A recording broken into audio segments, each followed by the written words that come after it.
Okay, so this is Friday, and what is this? The end of week 3? Yeah, because we're currently in week 4. So this would be like day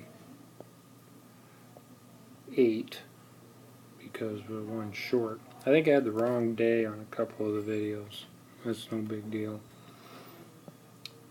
BCA, we talked about some learning items,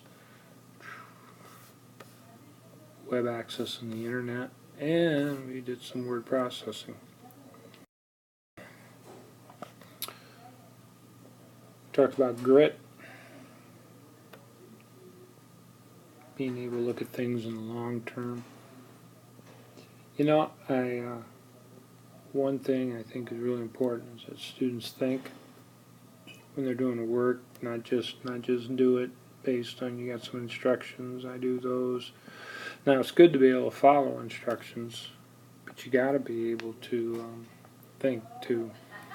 So the grit video, Angela Duckworth, the students watch a lot of good information. We started out talking about change, being able to fail, and this idea of mindset, Carol Dweck, growth mindset. I also talk to students, you need to pay attention to details too when they're doing the work. So check my evaluations of the work, and then I mentioned you need to be aware of your source when you find information. Check the date of it, if it's out of date, and if that affects what you're doing. Okay, we talked about the internet here in this unit. We talked about connecting at home through an internet service provider, and you use your browser. The World Wide Web uses the internet to transport information. So we have an example here of, let's just say, you have a web server, and the information comes from the web server to your browser, and it interprets the HTML. Hypertext Transfer Protocol allows you to move from one web server to another with links, and this is secured. So the URL in that address allows you to move from one web location to another. So you were on this one, then you're on this one.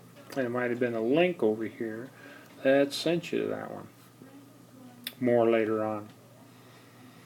We also talked about, this is important, though some students get it confused here initially.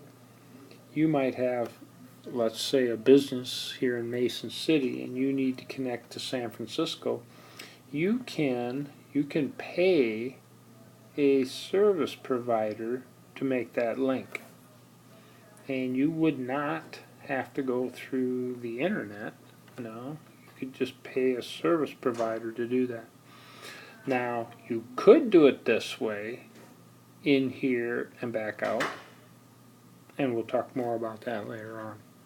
But big companies like Walmart and so forth, they just pay service providers to connect their stores. They don't use the internet for a variety of reasons. One, security, reliability. Even though it seems like the internet works pretty good, you can pay a service provider to guarantee you a connection between 2 of your stores, or 3, or 100, or 1,000, whatever it might be. Okay.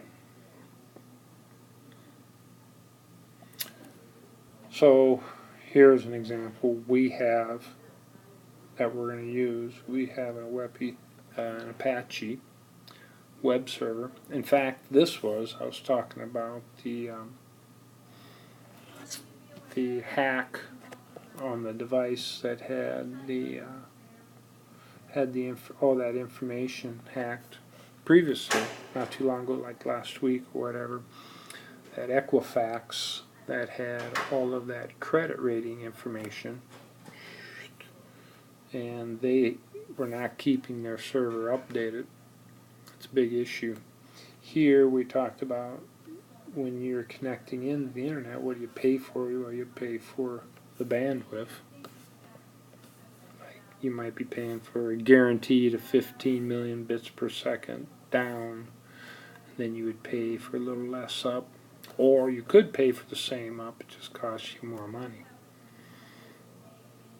Same thing here, we talk about Google being connected into the internet.